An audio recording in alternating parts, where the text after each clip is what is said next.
RDTDaily.com presents a Tarabuster with comedian Tara Devlin. Oh my God, what's up?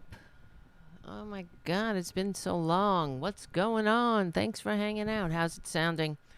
I don't know. I think something's wrong with this audio interface. And the camera. I have to order a new one because this one, I don't know, it's very crackly. So anyway, let's hang out. It's been a while. Sorry, last week I was very sick, and I don't know if you saw the show the day before. I don't think I was looking too good. I could see it. It was like in my eyes, and I would have done a show, being sick. I've done shows before, but as being sick, but I was like, I was stomach sick. Literally throwing up. I don't know. Is that too much information? And then I slept. So I might as well have been, I don't know, bit by a fly with a tiki. What do they call that? Tiki fly or something? So whatever. I'm feeling all right now. It took me a while. I don't know. I didn't take the COVID test. Maybe I had COVID because it took a long time to get over it. I feel all right. Today I was feeling a little, I'm fine. Let's not dwell on our ailments. But I appreciate it. It sounds like advanced hairballs, says it could be. I live the life of a house cat. It might be rubbing off on me. And I was sleeping approximately 16 hours a day. I never leave the house. That is the life of a house cat. So, who knows? It could be. I hang out with cats a lot. So, yeah, thank you all. I feel better. Thank you for all your well wishes. I got a lot of messages. I really, that makes me feel good. I really appreciate your messages of well wishing. And, I didn't even receive one hate message. Can you believe it? Like saying, go die. I hope you die. Something like that. That has happened before, of course. I think I told you one time. This was years ago. My parents both died in the year, in 2010. It was a horrible year. And I remember, I think I was, I must have been doing the show or some version of it. I think I might have been doing the tirades on Progressive Voices or something like that, because I got a message from some right-winger saying, like, I heard your mother died. I'm glad to hear she's dead. Like, it was just, like, such a horrible message about somebody's mother dying. But it wasn't unexpected from right-wingers. And it just confirms what we're up against. Who would do that? You know what I mean? Like, they're very sick people.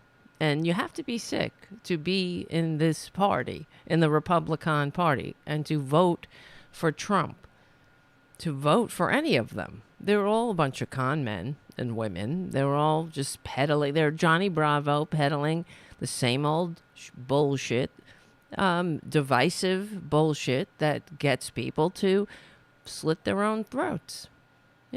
That tickles all those divisive, racist, funny bones, so people continue to cheer for them and vote for their own demise. And earlier today, I got to do the plugs too. I guess I'll weave them in, because whatever. Become a patron at patreon.com/Tara Devlin if you can. That'll help keep the show going and growing. And I also want to thank Charlie from APS Radio News. I also received Charlie's donation to the community cats. That helps a lot. Thank you so much, Charlie, for all the beautiful community cats. And Charlie mentioned he was caring for one of his cats that is not feeling well, and I wish her a speedy recovery. And yeah, check out APS Radio News. This show is on there along with other independent media, liberal, not just liberal, but other media voices. And thank you, Charlie, for making this show part of your roster and keeping the show, in the practical realities of being able to buy a new audio interface and whatnot, so we can get together on Friday nights. This is our regular Friday get-together at 8:30-ish p.m. Eastern Standard Time. I know I am usually a little late, but I shoot for the 8:30 time. But what happens when I'm getting closer to 8:30, I just start seeing everything that's going on, and because the show, I put together an outline of the show. This is how I do it. Generally look at what's going on, and of course I'm always watching all day and listening, and because that's just my personality anyway. So, but when we get closer, but I grab video. I try to keep a track of what's going on, and but it's all kind of course, I don't write a damn script. You know what I mean? So it's all off the cuff and always changing, because there's never a loss of content out there. It's just a matter of trying to get to it, right? And pick which ones that we're going to talk about, because it's all equally abhorrent. Sometimes like the corporate media will be on one particular story all day. There's really no need for me to rehash it. But so we try to do different stories that maybe that don't get attention, because that's one of my big pet peeves with corporate media.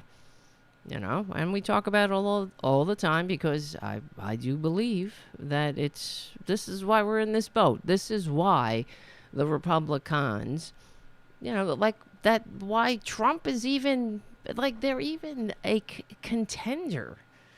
I cannot take it.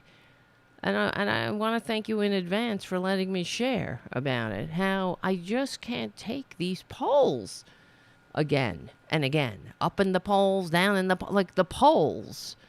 Enough with the polls. Give us a story. How about you do some stories about, the infrastructure week is no longer a laugh line. Like, we're actually opening factories in America again. They keep saying, oh, well, the American people don't feel like the economy is improving. And even though here it is, all the numbers, well, why do they not feel that?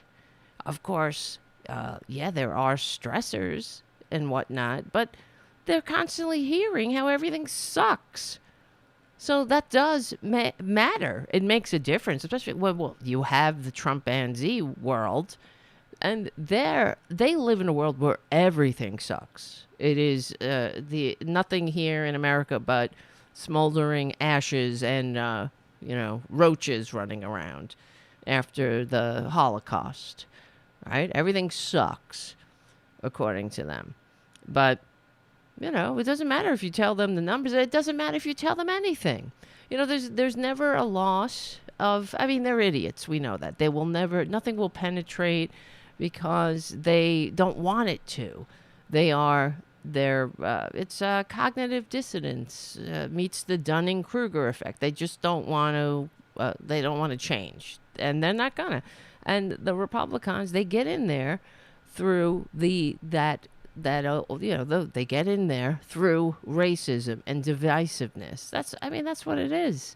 You'll never hear a Republican encourage their followers or whoever to evolve, to look at your fellow Americans as your fellow Americans, but what is Trump telling them? That the biggest danger is other Americans. But he's not talking about what we're talking about, because they're the biggest dangers. This Trump cult is the greatest danger to this country. They are the enemies from within. They actually are. And this is why Trump does what he does with language. He uses the old fascist, I know you are, but what am I? So when we call him fascist, and he knows, and I'm sure he's noticed, because that's all he does is watch corporate media, and make sure he makes sure they're reporting on him. What are they saying about the little fragile, thin-skinned, narcissistic bitch? What are they saying about him? Right? Are they being nice to him? Are they giving him a hand job? Are they licking his balls? I know. I'm sorry about that. No wonder I got sick thinking about that. I mean, what are they obsequious enough to him for whatever reason, whatever damage they have? What damage? How much damage do you have to be obsequious to a filthy serial bankrupt con man with an ugly orange U? And that's H-U-E, not you. I mean, there's no redeeming qualities. And I guess this is the part of the show where we have to, like for me, I have to pinch myself all the time and feel like, what is this? Why is anybody appealing? Why is that appealing to anybody, I should say? That's how you put it. Why is the most disgusting, horrible person that ever inflicted itself on humanity, why is that something that people are like, yeah, more of that, more coup, please, more tweets, more social media tirades about how everybody's mean to him? What a whiny child, right? If they were kids, you'd put them in timeout. If this were a child behaving like that, you would try to address their problems before it got out of hand. You'd go to the counselor, you'd take it to a child therapist, right? You wouldn't who encourages that? It's so disgusting. But anyway, what I wanted to talk about, which it really does bring me to, there's a few things, of course. We run out of time. It goes by so fast on Friday nights in general. But Trump is saying it right out in the open of what he's going to do. And it's not new. They've been signaling this all along. When they invite Viktor Orban here, and they go there, it's just like this mutual admiration society of fascist authoritarians who destroy democracy. I mean, just like the democracy in this country has always been aspirational, the Republican desire to destroy democracy in America has been aspirational, and they've gotten pretty far.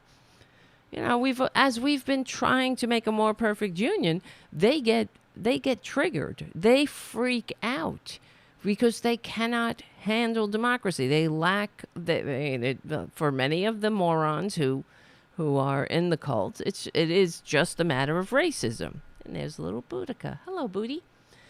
Baby Booty. She's got her own theme song. And but for others, it's greed. For others, it's the outright destruction of American democracy, the destruction of freedom. For people like Mike Johnson, he's a Christo-fascist who hates this country. He hates the separation of church and state. It's so much so. It's like they can't see it. They don't want to see it. They see what they want to see, right? They twist it.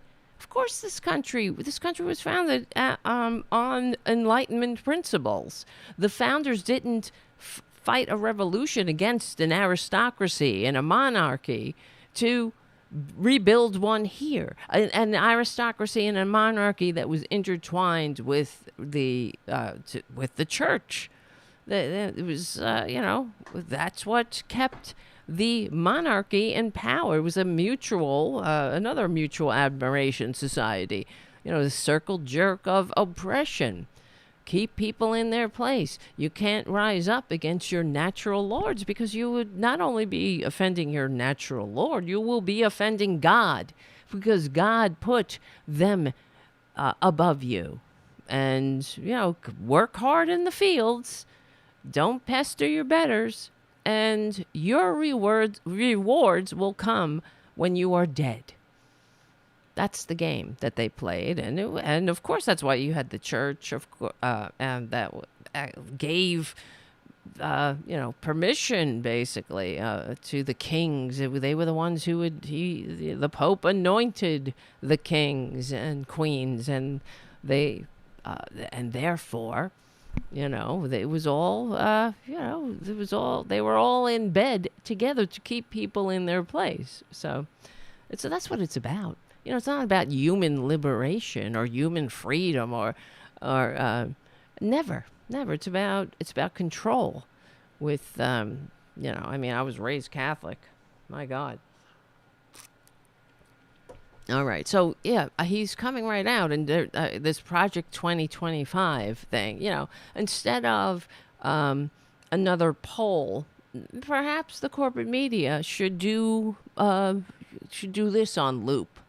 All day, all night. Go about it. Get Steve Kornacki at the big board. Talk about the Project 2025. And what is that? So I figured let's get into it a little bit. And so in case you don't know, and I want to thank you, Jim, for your super chat. Thank you so much. Keeping the show going and growing, keeping me going, and, staying out of my head, my stinking thinking. Oh, I see. Oh, okay. I'm just checking these. Pardon me. I'm checking my links, see if they're running. I mean, the stream. It's a stream. A beautiful stream. Okay, so what is Project 2025? Have you heard of this? Well, this is a plan, and they've published this. This comes from the Heritage Foundation. Another assault on America straight from the bowels of the Heritage Foundation. How much longer are we going to take it? The Heritage Foundation. Go away, people. I hate these people. Like, how much more do you need? Leave people alone. Let people live. Let them have a decent life. That's all they sell is division and hatred. And, you're on your own, Jack. As if that's some kind of something to look up to. Like, oh, I did it myself. I had no help. Bullshit. Everybody has help. That's how we were built. That's how we were made. There's not one single human being on this planet that did it all themselves. For Christ's sakes. But that's what they sell. Oh, as if you're supposed to be proud of that. Oh, nobody ever helped me. I did it all. Well, that's, first of all, it's bullshit. But, I'm sorry. I feel sorry for you if that's the case. We know it's not the case, though. I never did anything. I did it all. Me and my husband. We were playing some clip of some, right-winger. They're all like, I think it was the last show. Some woman, she's like, my husband and I, we did it all ourselves. And no, you didn't, but whatever. Anyway, I'm going down a tangent road. So what is Project 2025? It is a plan initiated by the Heritage Foundation, and they say it's a think tank. That's a fascist Republican, conservative. They call themselves conservatives. I don't know what they're conserving. What are they conserving? Right? They're conserving, I guess they're conserving hierarchy, because they're certainly not conserving decency. They're not conserving the environment. They're not conserving democracy. Right? If you're conservative, wouldn't you want to conserve democracy, conserve the system of government the founders entrusted to you?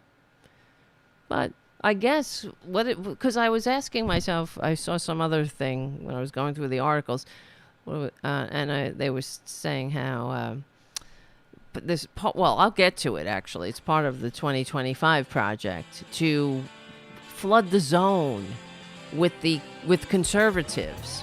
Hold on. If that's not a nightmare enough. Flood the zone with this sounds like fascism to me, right? It sounds like what the Nazis did.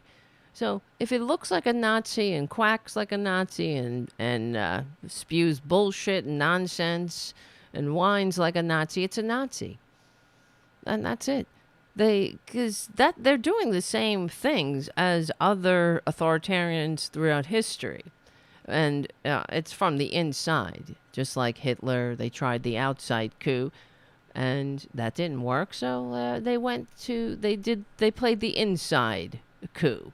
Hitler used something called the politics of legality. That's what he called it.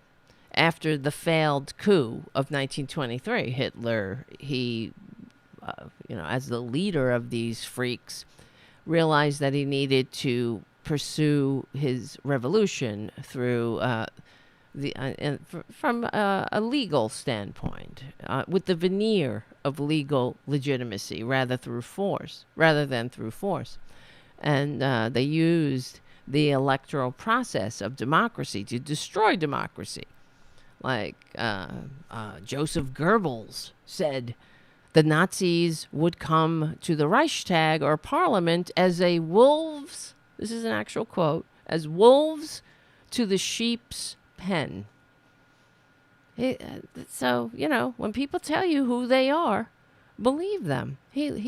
That's a quote directly. They're not hiding it. They weren't hiding it either. And why did people vote for him? Why did people put him in power?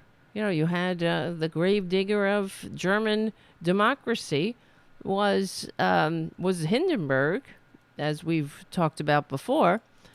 And just like Hindenburg, we have, I guess, it's Mitch McConnell as World War II historian Christopher, what's his name now? Browning? Christopher Browning? No, wait. It's Christopher, I think it's Browning, yeah. Historian. Yes, called Mitch McConnell, the gravedigger of American democracy. And because they allow this piece of dirt to infiltrate, it's like a virus, into the body politic. Now, I just want to show you what I'm looking at right now.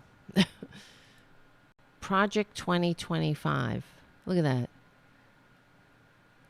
This is from the website of the Heritage Foundation. Just a nice white guy with a cheesy smile, got a nice, well-fed, white, pasty face. Conservative, with a nice smile. He's not. What's Project 2025? It's nothing. Don't pay no attention. Look over here. There's some brown people doing something that they're trying to. They think they're actually part of a multiracial democratic republic. There's some brown people trying to vote. Look over here.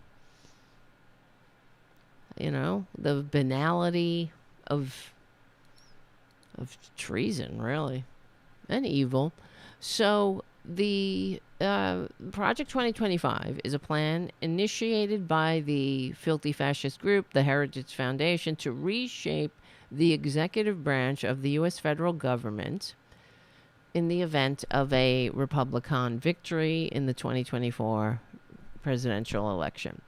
The project aims to place the entire executive branch of the United States federal government under direct presidential control. Direct.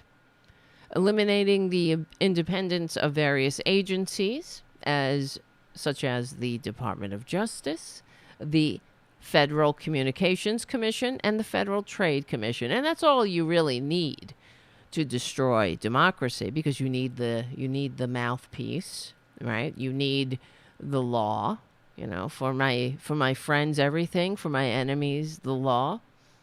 A famous authoritarian quote. And the FTC, business gets involved. Business really loved Hitler. there. You know, certain businesses, of course, they love the slave labor. They love the destruction of unions. They love the strong arm that keeps people in their place. Yeah, they don't fight back. They're afraid. You know, when your neighbors are disappearing in the night, and you, if you speak up, they got something for you, and it's not a bed of roses or a bouquet of roses.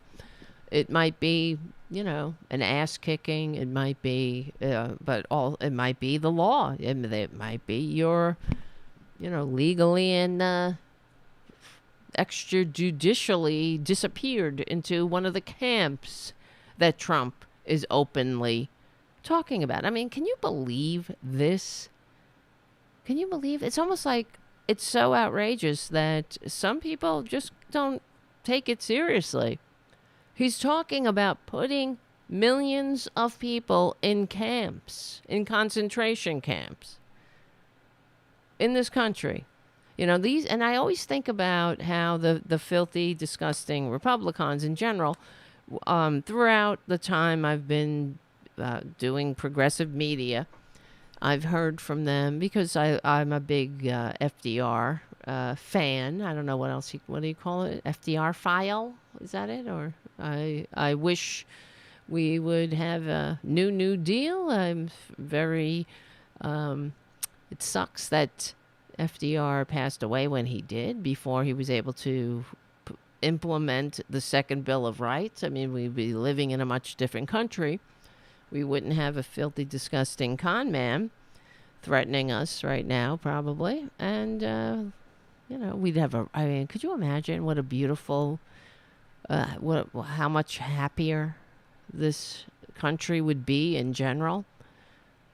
You know, the right to a job, the right to housing, the right to health care. That was the Second Bill of Rights. And FDR had it on the money, saying, you know, this country was, and the Constitution was meant to evolve. And it is it's a testament to our success that we are a country that offers, that guarantees, let's say, a house, or a roof over your head. Then doesn't that make sense?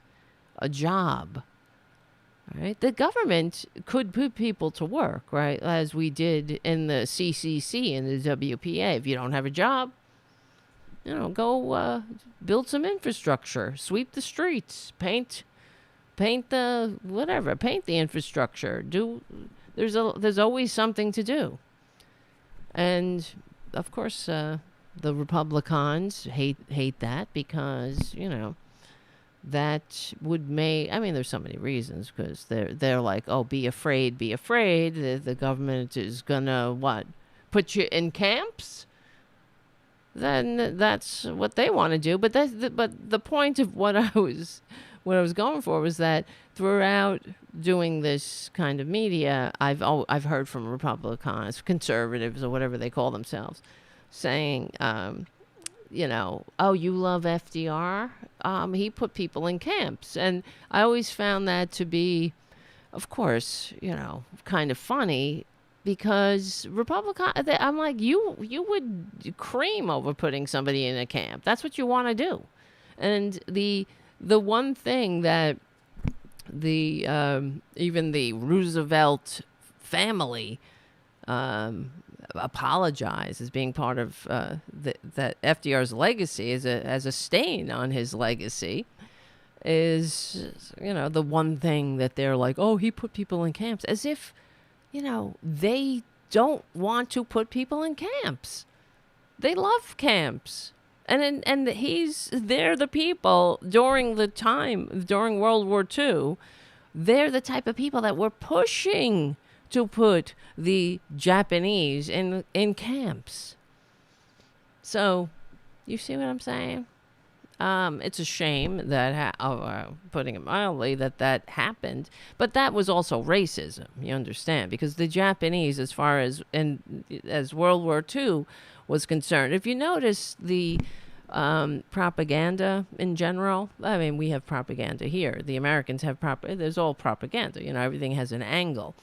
So, but the propaganda, the American propaganda, World War II media about the Japanese put them into categories of subhuman. If you've ever studied that or noticed in that period of history, whereas the Germans were portrayed as sort of like wayward souls. Of course, the Nazis were portrayed as evil, but the Germans in general were portrayed as they had lost their way, and but the Japanese were a different. They were a different category of human. They were subhuman, and that's why they were able. They would never have been able to put Germans in camps because they were white. You see what I'm saying? But the inherent racism kicked in, and that's what happened. All right, hold on. Right? Yes, we can ask George Takai because his family was put into camp. Was he in a camp? Is he that old? No. Let me see. Hold on. I'm looking it up. In Japanese internment camps. Let me see. George Takai is a Japanese American. He shares his experience of being interned in a Japanese American internment camp during World War II. Wow, he's that old. His family was forced to live in a horse stall at Santa Anita Park in California before being taken by train to Camp Rawar in Arkansas, where they were held along with approximately 120,000 other Japanese Americans solely because of their Japanese ethnicity. Takai has written a graphic memoir titled They Called Us Enemy, which details his family's story and the violation of civil and human rights on mass scale during the internment, of course. Additionally, he had a picture book scheduled for publication titled My Lost Freedom, which draws upon his early childhood years spent in internment camps. Wow. I didn't know that he was that old. I mean, because that was 75 years ago. So he's like 80 years old. Good for him. Good for him. 80 is like the new 50. It's true. And I appreciate that. Because I'm getting up there myself. I'm getting old, guys. But what's the alternative? So, right, you gotta embrace it. All right, so where was I?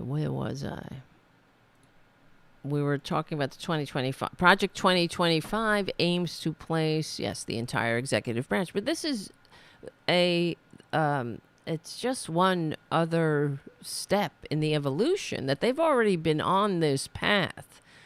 The Republicans, if you remember, during the Bush years, talking about the unitary executive, it used to drive me insane that they would just put this out there. You know, Dick Cheney and George W. Bush, they would talk about the unitary executive. So would their underlings as well.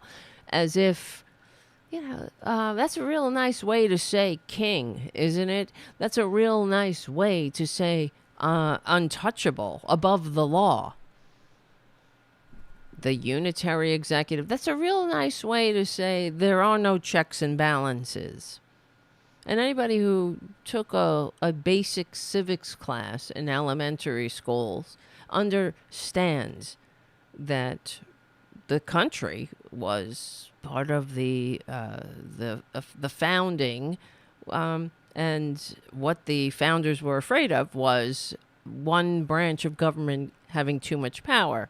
And so they were supposed to check and balance each other, which is why it's so outrageous as well to hear the corrupted, illegitimate Supreme Court get all indignant if at the mere notion of Congress regulating them. And when Congress regulates the Supreme Court, you know, but we have a bunch of kings on the court now who are untouchable, and they live like kings too.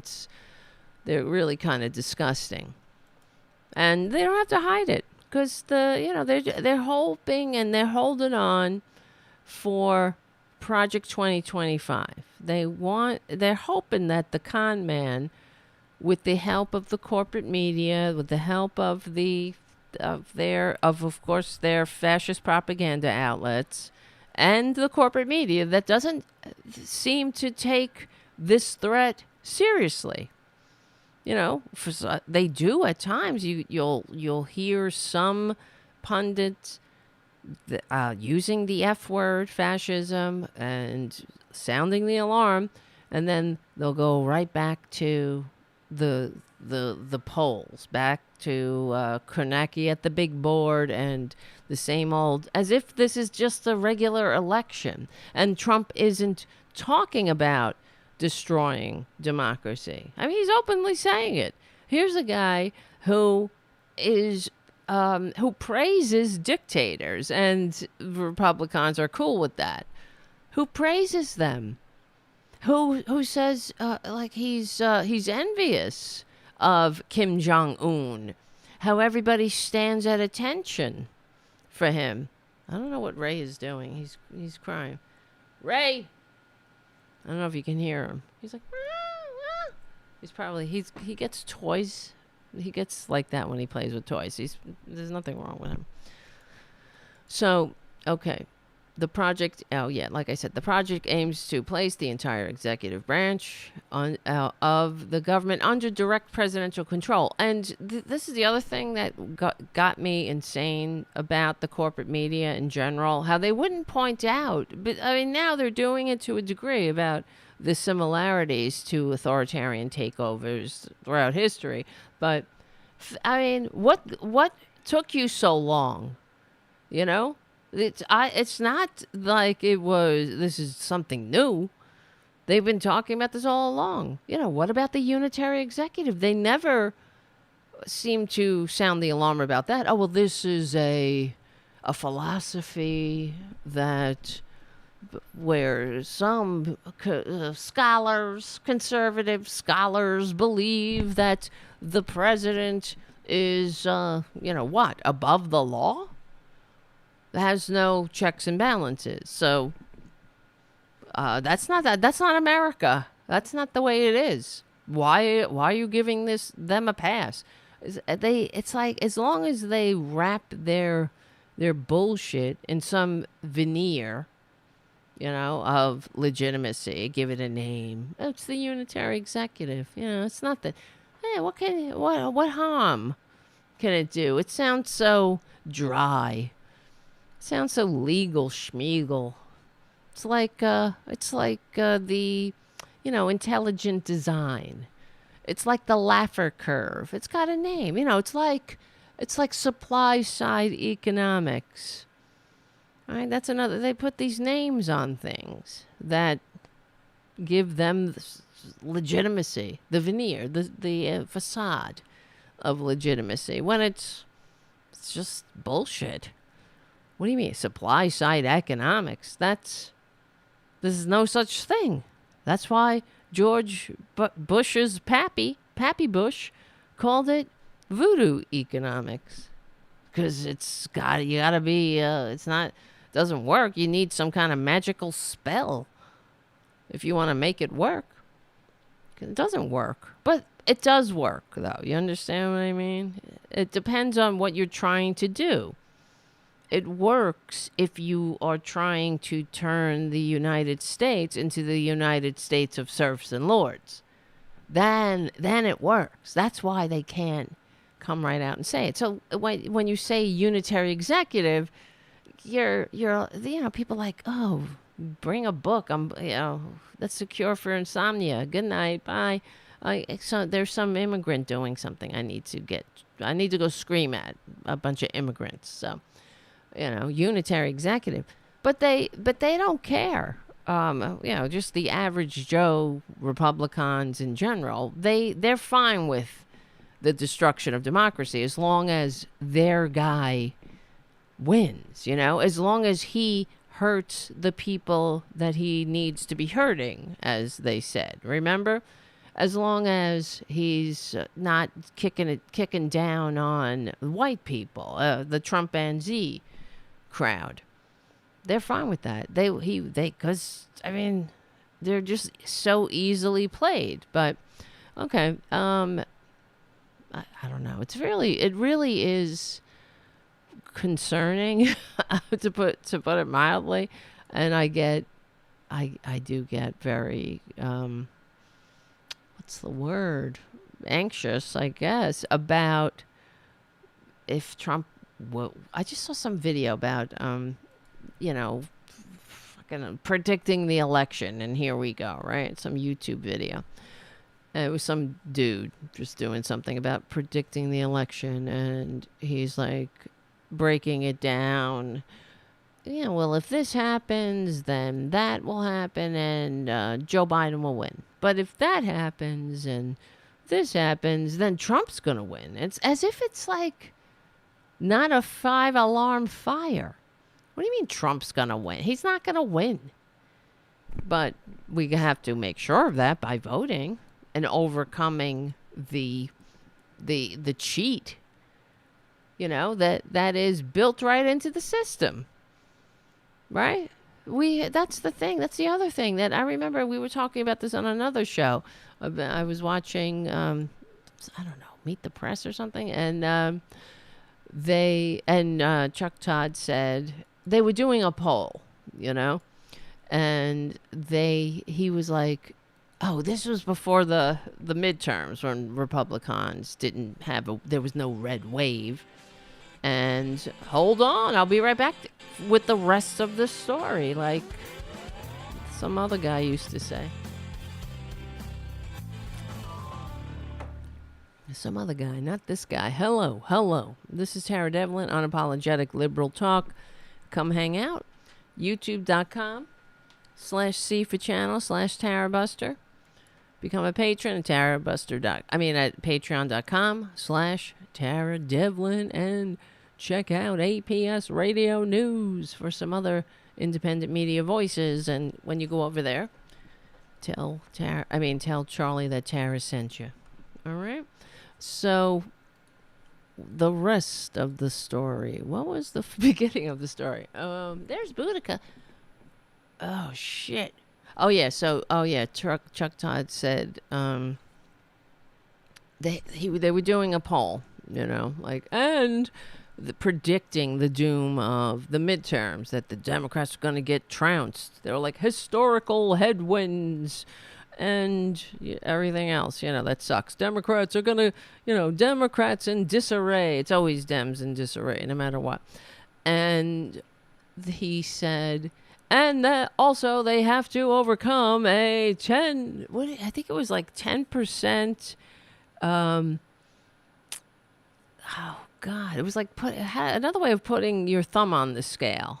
A 10%, however you put it, because it's built in as if it was normal, that the Democrats have to overperform by 10% in general, just to win. Even though, what is that? So you have to win, and then you have to win by an overwhelming margin to overcome the inherent cheating and gerrymandering and voter suppression.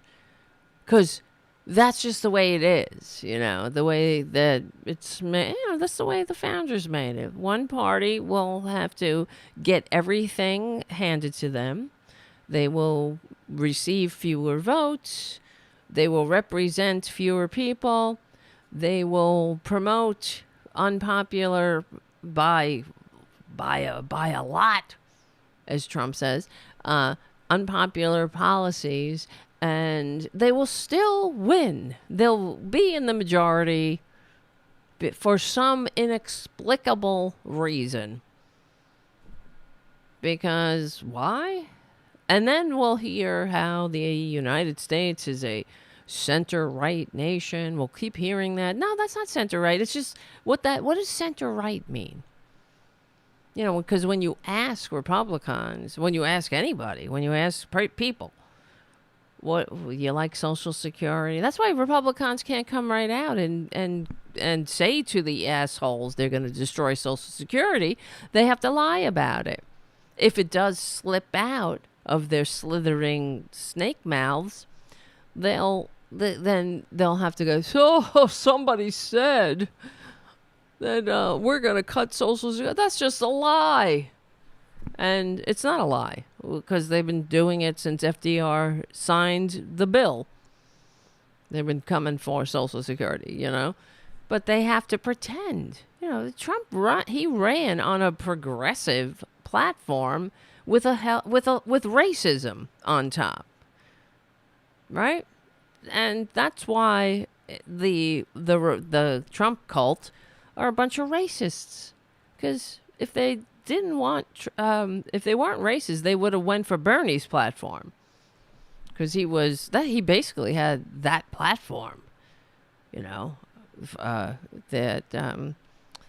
talking about bringing manufacturing home, tariffs, you know, the free, what was that? The NAFTA, you know, that helped send jobs overseas to, Trump was talking about the same things. And healthcare, universal healthcare. It was going to be free and everybody was going to be covered. It's the easiest deal you can ever make. Jesus Christ. Right? Am I wrong? No, I'm not. But anyway, so why? That's what I'm saying. This whole country is gaslit by corporate media, you know, and that's why it drives me crazy about the polls when they go, oh, well, Joe Biden is very unpopular in the polls. Well, shut the fuck up about it for once and see what happens, right? Stop saying that. Stop. How about you shut up and do some stories about, you know, what people, let's say the $35 insulin has done to some Americans' lives, and how it's improved their lives. Or do some stories about how they're opening chips factories again, and for once in the United States, and how that's not just good for jobs and local communities, but also national security for once. Do a damn story like that. Do stories on how the United States is the only damn country without friggin' health care as a right. And why? Why is that? Because it was an accident. That's what happened. We got this bullshit of jobs, of employers giving you health insurance by complete accident. But do some stories about FDR's second Bill of Rights. How about that? Talk about that. Then get the panel in to discuss it. And, you know, instead of constantly giving us polls about how Joe Biden sucks, how people don't like him. They just don't, they think he's too old, even though Trump is fucking 2 years younger. And can't bend, can't do one goddamn squat, much less a push-up. Are you kidding me? But there's Joe Biden out there riding bikes. Oh, but he fell.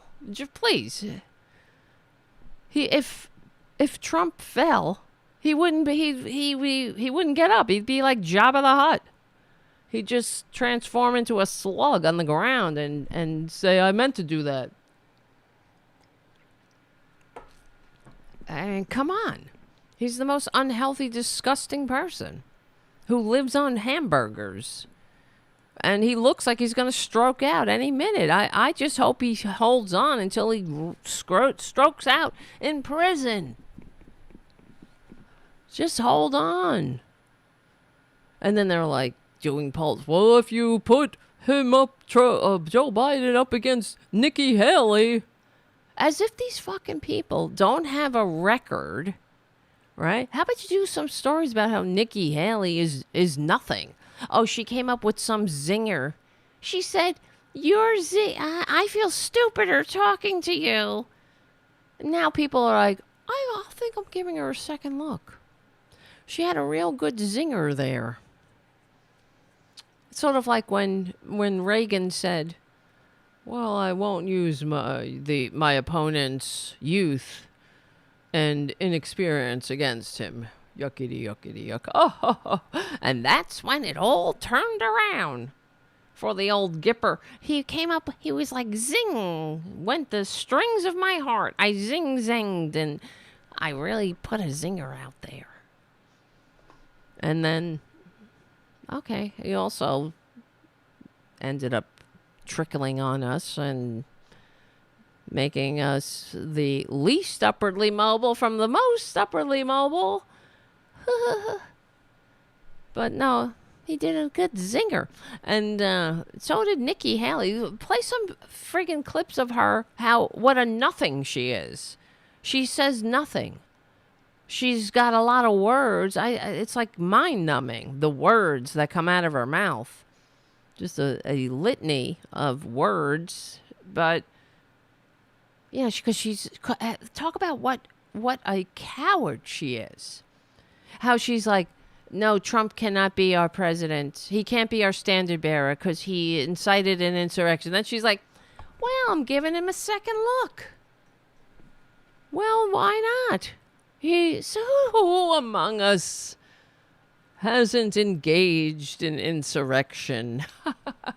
We are talking about the Republican Party here, after all. Who among us doesn't want to destroy democracy? He just wants to do it at 90 miles an hour instead of the 55 the Republicans want to do it at.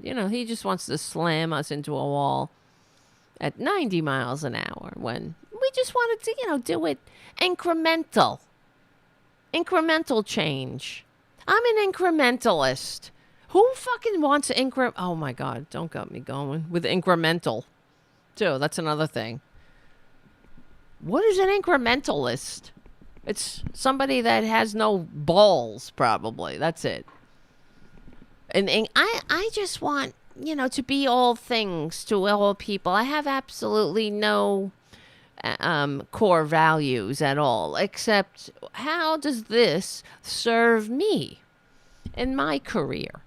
How does this get me, get these suckers to vote for me? When you put Nikki Haley out there, what has she ever done? When she was the UN ambassador, what did she ever do? She proved that she's a nothing and will say anything. Am I wrong? No, I'm not wrong. But they just like, oh, Nikki Haley. Now I'm giving her a second look. And the corporate media's like, okay, yeah. Wonderful. Let's not do any stories about Nikki Haley. What a friggin' two-face nothing she is with word salad vomit. That means nothing. She says, I'm unapologetically pro-life, but I also think, and word salad. Because she wants people to be like, well, she is pro-life and unapologetic about it. Well, don't get me going on that, too. That's another thing. You're not pro-life. That's another thing Democrats should be like, get the fuck out of here. There should be a laugh track whenever a Republican says, I'm an unapologetic pro-life. Really? Really, booby? Sort of like you're unapologetically pro-democracy, pro-America. I love my red, white, and blue shirts with eagles. You see, I'm pro-America, which means what? You step over your fellow Americans? That when you see your fellow Americans begging on GoFundMe for medical care, you're like, that's just the way it is. That's beautiful. Isn't that beautiful how our fellow Americans are so generous to give they give $10 to somebody's cancer treatments. That might get them through. Oh, look, she made $1,000 on her viral campaign for her cancer treatments. That will get her through a whole day at the hospital. And then you know, because you got to work. Can't trade on getting well. You got the stress of you got to go drag your bald head to work. After your cancer treatments, you know, just take a pit stop at the bathroom to puke and get back on that Zoom call. You know, uniquely American, ain't it? That's just fantastic. That's just wonderful. Why don't you do some stories about that? Do some stories about, you know, I mean, inform people. Telling other Americans what other ill-informed Americans think is not news. It's not informing. It doesn't do anything. What does it do? It's like if I feel like we're in high school or something. Well, Tammy thinks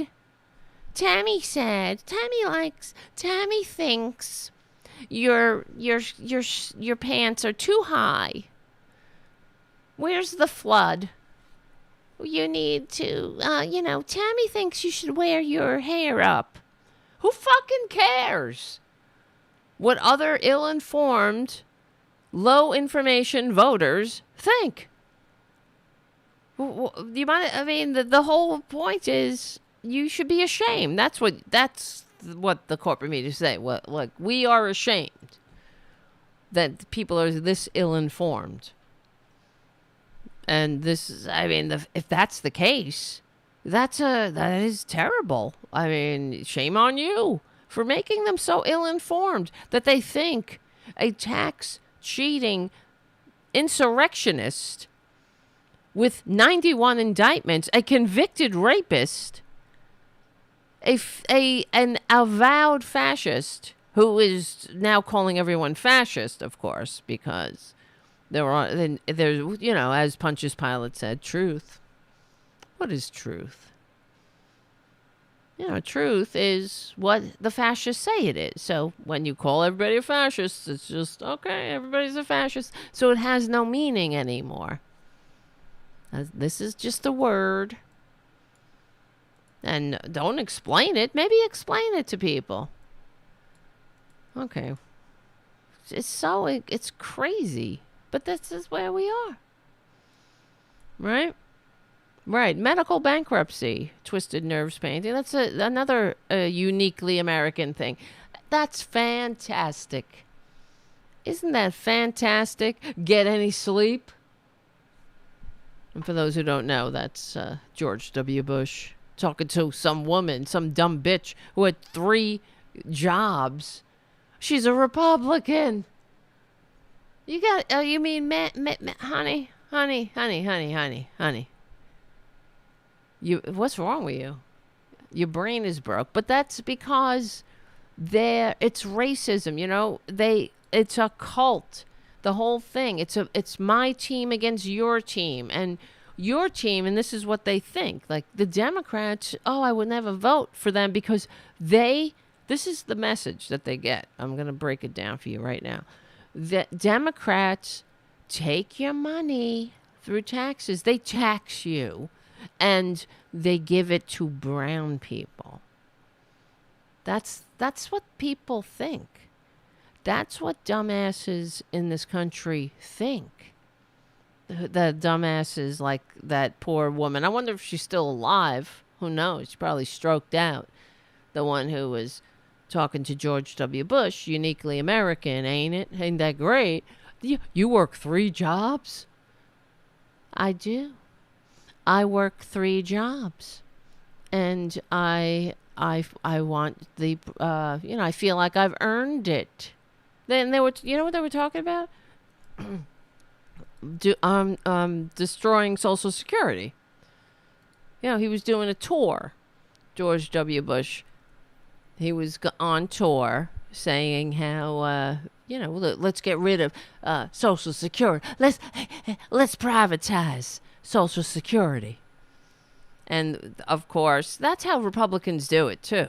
They go, they pit people against each other.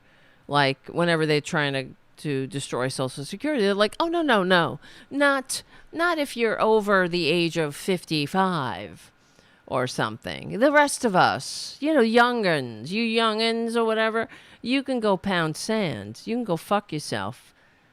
Because these young people, they think like, oh, well, we could trick these young assholes because they don't know. That's why, they think they're going to live forever or whatever. And they have their whole lives ahead of them. And they don't understand. They don't know what life was like pre-Social Security. You know what I mean? They don't know. Of course, they're going to find out.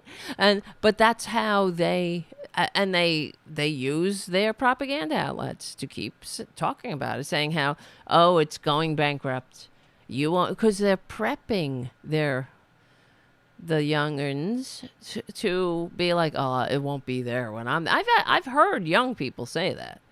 I'm not going to have it. Won't be there. And I say, bullshit. That's fucking bullshit. And then I explain that it's not. That's a propaganda line that's used to prep you to abandon Social Security. And they also go on about how, well, I would be better if I put this in the stock market. It would give me such a great return because I'm such a great fucking day trader. Because you know how it is in America. You got to you got to be, when you want to get medical insurance, you got to go on. You got to say, do I need plan C? Do I need plan, like as if this year I'm not going to get, I won't get cancer this year, so I'm not going to need, it's like what my family needs this year. Oh, all right. Here's what I was talking about. You and I are baby boomers. Yes, and I am concerned about that the system stays the same for me. Right. For me. But I do want to see change and reform for my children because I realize that we will be in trouble down the road. Oh, fuck you. Interesting point. And I hear this a lot. You must be so tired from those 3 uniquely American jobs. I hear we're going to be in trouble. Who's telling you that? The con man sitting in front of you. Yeah, okay. And I want my children to be fucked royally. So they can go back to the good old days of, go begging the church for anything. If you need anything, you have to go beg the church. If you get sick, I think I told you my family, my grandmother, and their house burnt down. Back in the day, my father, my grandmother, my grandfather, they had 8 kids, including my father, and my grandfather was he was a drunk, but a functional drunk, like you were back in the 50s or whatever, like madman, and he was smoking in bed and he burned the house down. Okay. And they didn't have insurance because my grandfather didn't, in fact, pay the bill that month. Isn't that nice? But whatever, that's a different story. And they had nothing. So they had nothing. The house burnt down. They were going to be homeless. 8 kids. My good Catholic family. My grandmother went to the Catholic Church and begged them. Because you go to the church. She was from Ireland, so that's what you do too. But they have health care in Ireland now. And she went to the church and asked them for help, and they gave her $20, I think. And I think they gave them a basket. So, you know what happened? My grandparents, and the 8 kids moved into a project. They had to move into public housing because they had no money. You know? So, uniquely American. But that was there because of government. That filthy government. They were able to get into public housing. And but the church did squat for them. But that's the world Republicans want to take us back to. What did the church do? You know, you could put your money in the basket every week. You think, this is my insurance policy. Yeah, right. Good luck, booby. But I do want to see change and reform for my children because I realize that I hate my children, I guess. It's an interesting point, and I hear this a lot. You know, you just heard it. Will the system be the same for me? And the answer is absolutely. You hear that shit? One of the things we have to continue to clarify to people who have retired We're just or going near to fuck retirement. others, not Fall ourselves. in the near retirement. Retirement, yeah. Unfortunately, yes. Well, I don't know. I mean, you know, I'm not going to tell your age, but you're 1 year younger than me, and I'm just getting started. Okay. Huh? Good I feel singer. great, don't you? I'm going to vote for him. I remember when I turned 50, I used to think 50 was really old. Now I think it's young, and getting ready to turn 60 here in a couple of years, and I still feel young. I mean, we are living longer, and people are working longer, and the truth of the matter is We got to fuck them. elderly baby boomers have got a lot to offer to our society, and we shouldn't think about giving up our responsibilities in society. Isn't that right? That's right. Yeah. But nevertheless, It's like a real Tony Robbins. there's a certain comfort to know that the promises made will be kept by the government. And Yes. so thank you for asking that. You don't have to worry. That's good because I work 3 jobs and I feel like I contribute. You work 3 jobs. 3 jobs, yes. Uniquely American, isn't it? I mean, that is fantastic that you're Yes. doing that. Fucking dumb bastards. That is fantastic. Get any sleep? Not much. Not Wow. much. Hopefully this will help you get your sleep to know that when we talk about Social Security, nothing changes. Okay. Yeah, that's great. Thank you. Nothing. Look at those idiots behind them, too. Laughing. Nothing changes for you, but we're going to make sure we're going to others. Oh, my God. It's unreal. Can somebody tell everybody to watch this show, please? And, you know, I don't know. Somebody, anybody. Oh, shit, I thought I closed the wrong window. Get any sleep? Uniquely American, ain't it? Look at these idiots behind them, too. It's like the Trump idiots now. It's only gotten worse, of course. What's so disgusting when you hear the Republicans, when the Trumpanzees are gathering at their Nuremberg rallies, when Trump is mocking a 82-year-old man getting beaten over the head with a hammer, thanks to the right-wing rhetoric that triggered him. The idiots are laughing. It's shame on them. Shame on them. And anybody who votes for Trump and the Republicans should be ashamed. You know, you're voting for your own demise. You're voting for the demise of this country. Now, you can not like democracy. Maybe that's the way you are. You don't like sharing with others. You don't like sharing with people who have brown skin. You don't like multiracial liberal democracy like Mike Johnson. You want everybody to be Christian. And these clips have been recently uncovered about it. You know, it's all coming out about Mike Johnson talking about how,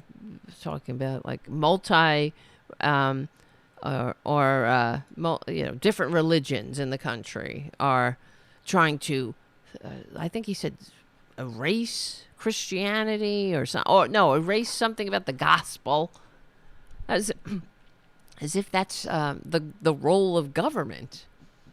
You see? Because they're confused. They're not only do they hate America, they're confused by America. Now, you may not like America. You may not like multiracial liberal democracy that was birthed by the Enlightenment thinkers, and inspired by the Enlightenment thinkers, and put together by the students of the liberal age of enlightenment, who overthrew an aristocracy and a monarchy that ruled Western civilization for 2,000 years. You may not like that, but that doesn't mean you get to destroy it. Here, move to Hungary. I know you love Hungary. You love Viktor Orban. You praise him. You hang out with him. You like Tucker Carlson, kissing his ass. You invite him to your rallies, your fascist Nuremberg rallies, so he can get up there and like go off on trans people. You hate the same people. You hate the same things. You want everyone in their place. You hate freedom. You hate liberty. You hate your fellow Americans. You hate the general welfare. You like your own welfare. That's like this lady, uniquely American. I just want my shit. Everybody else can go eat. They can go, they can go take a leap. As long I just want mine. There's nothing, I mean, God, it's such a typical Republican way. I just want to know that I'm going to have mine. And everybody else can go eat shit and die. They can go live on the street, like pre-Social Security, when you had thousands of homeless people living on the Bowery. The old people I'm talking about, when the number one, the primary cause of death for the elderly in this country was hypothermia and malnutrition. The good old days. The good old days. Get a job, old bastard. What's retirement? You can retire when you're dead. You got to pay those medical bills. Oh, well, you got Medicare until of course, they are, you got to worry about the donut hole and carve outs. And if it's Medicare, you got Medicare Part C or whatever. That's all privatized Medicare. That's all. Thank you, Republicans, for fucking us again, for making our lives stressful. This is what we want to do. You want to go to the doctor, and then you got to get on the phone. Is this what? I'm denied? This is the way I can't take them. But as long as you got yours, right? And the Republicans, don't worry. We promise we're going to fuck the people that need the fucking. He's not hurting the people he needs to be hurting. So, okay, Project 2025 goes on.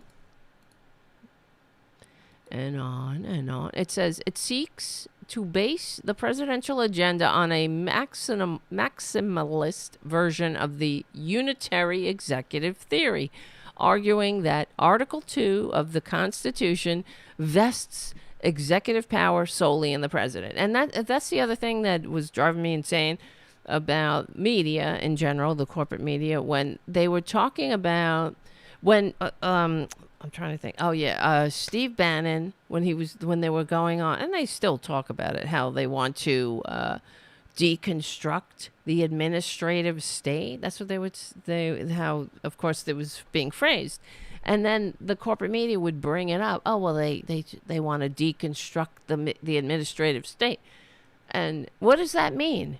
That's exactly what the Nazis did.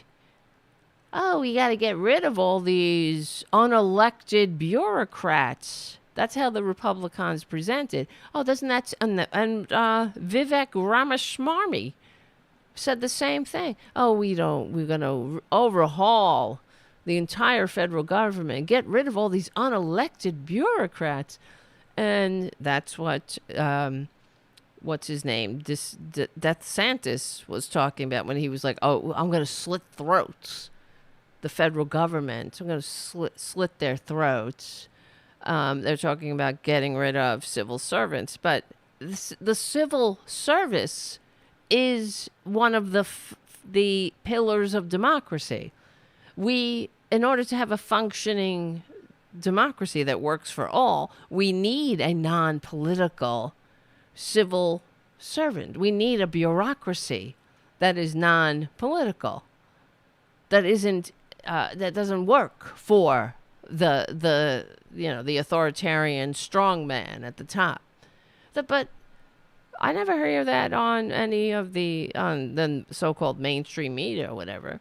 They never they just say, deconstruct the administrative state. And then Vivek Ramaswamy will say, I want to get rid of all these unelected bureaucrats. Well, how hard is it to say that is an assault on democracy? Just like how, violating norms and shoving these unqualified flunkies onto the Supreme Court, despite, every, not just law of decency, but despite, democracy itself, like how, the gravedigger of American democracy, Moscow Mitch, prevented Obama from seating a Supreme Court justice. I mean, that in itself is a Nazi move, like right out of the Nazi playbook. But it's like, it's just violating a norm.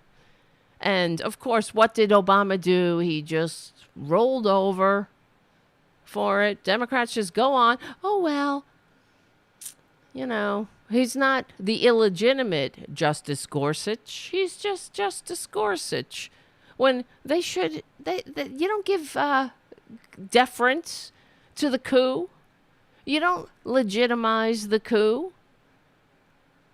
He's the illegitimate freaking Gorsuch. He shouldn't even be there. If he had any decency, if he was a decent person, he would have declined. Just like all the Republicans at the January 6th hearings and whatnot, who said no to the filthy fascist scumbag trying to overthrow the government, trying to nullify our votes, the will of the American people.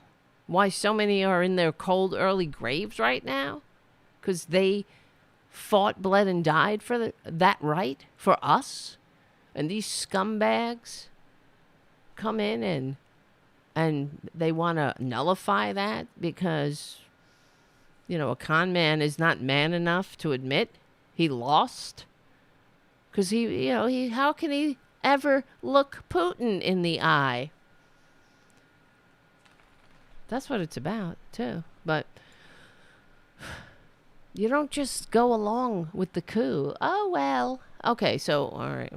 I see the time. Oh, my God. It happens every time. So the Heritage Foundation plans to have 20,000 personnel in its database by the end of 2024. And a project, the project includes a $22 million presidential transition operation preparing policy, personnel lists, okay, and transition plans to recommend to any Republican who might win the election. The project also includes specific policy recommendation, such as addressing climate, meaning, the climate can go fuck itself. And the future is fucked. So, addressing the EPA, meaning, it's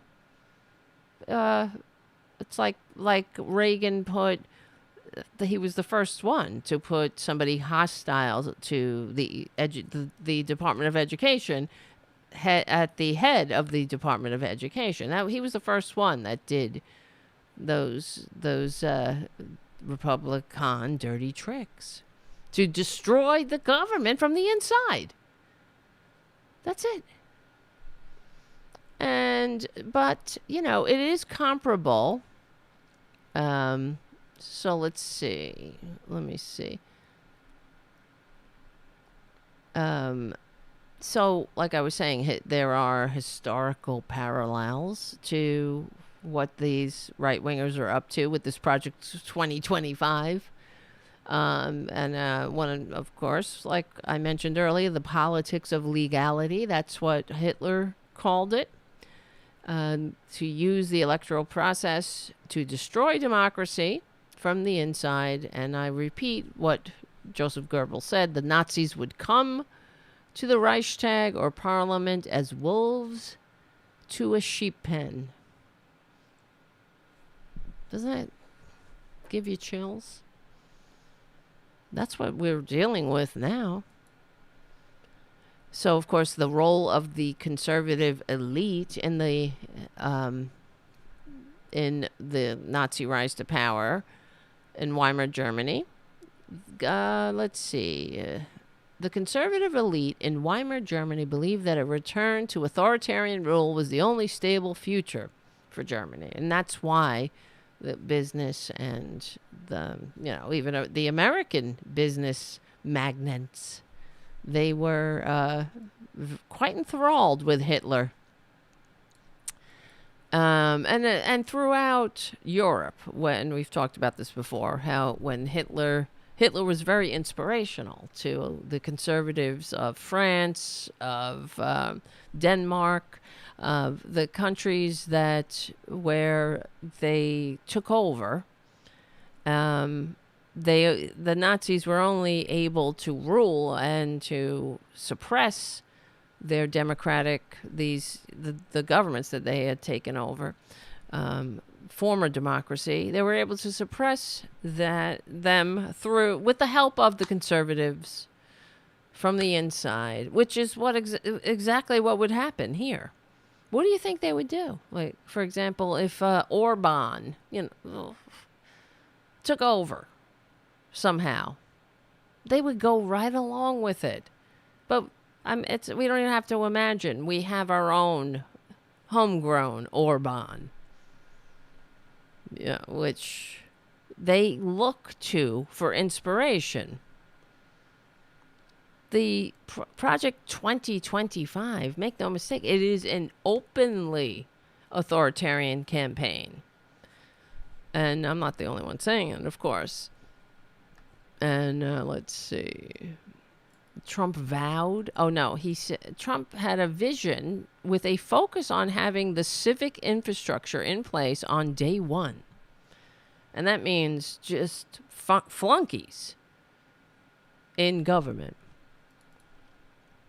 To destroy government and make sure, and the enemies, of course, silence dissent, get those people in the camps. He's already talked about it openly. Get them in the camps on day one. Everybody's going into a camp, and how, I complain about the corporate media, but Trump openly promised to take people off the air, to take MSNBC off the air, to take CNN off the air. They're not kidding. So, how much longer? All right, guys. Listen, guys. Become a patron at patreon.com/TaraDevil. This is the end of the Progressive Voices part of the show. But there is more show. YouTube.com/C4Channel/Tarabuster. We hang out every Friday evening at 8:30-ish p.m. Eastern Standard Time. And we will win. Thank you, Charlie from APS Radio News, for hosting this show, too, on your platform. We're on the right side of history, decency, dignity, democracy, humanity. We stick together. We win. My name is Taradevil, and I'll see you soon.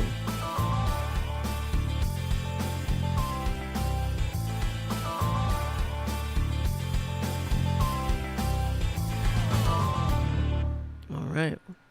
Now.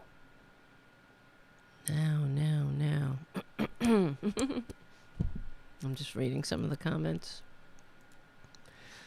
The world will go out in a pathetic orange shart. I like that. Didn't see that one coming. And if we do, didn't we deserve it? Well, no, not necessarily, because we're fighting We're fighting against him. And, he will not win if we go and vote, if everybody votes.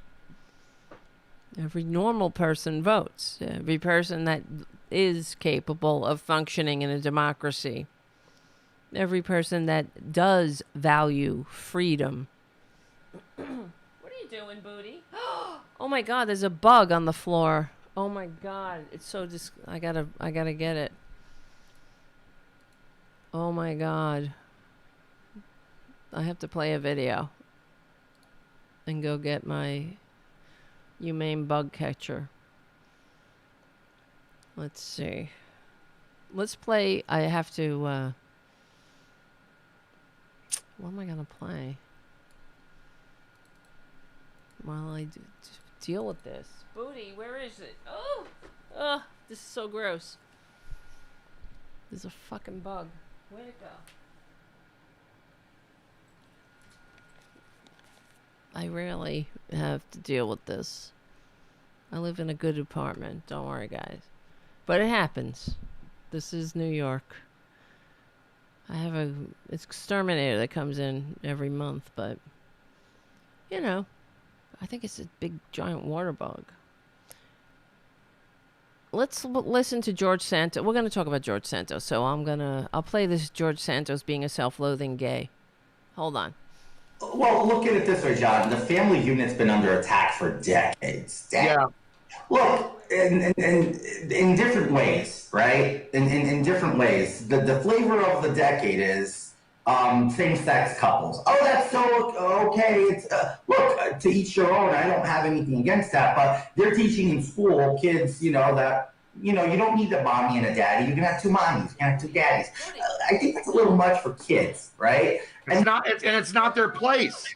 And that's an attack on the family unit in the sense where they're just making excuses and reasoning to explain to kids why there's only one mommy or why there's only daddy, and there's no other person, that it's okay to be like that that's your unique type family.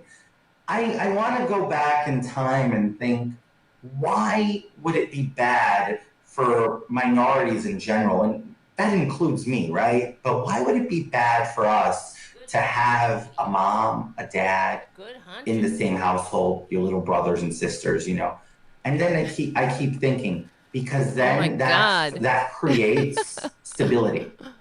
And stability raises... All right, enough with him. Sorry. That was a good hunter, Booty. Good girl. She got it. I have a humane bug catcher. But I threw it out the window. So, I don't know. Do they survive the fall? They only the universe knows. Whew. That was scary. But good girl, Booty. Good job. Good job, Booty Boo. All right. Here comes Ray after all the drama's over. All right, so let's see. What was I gonna?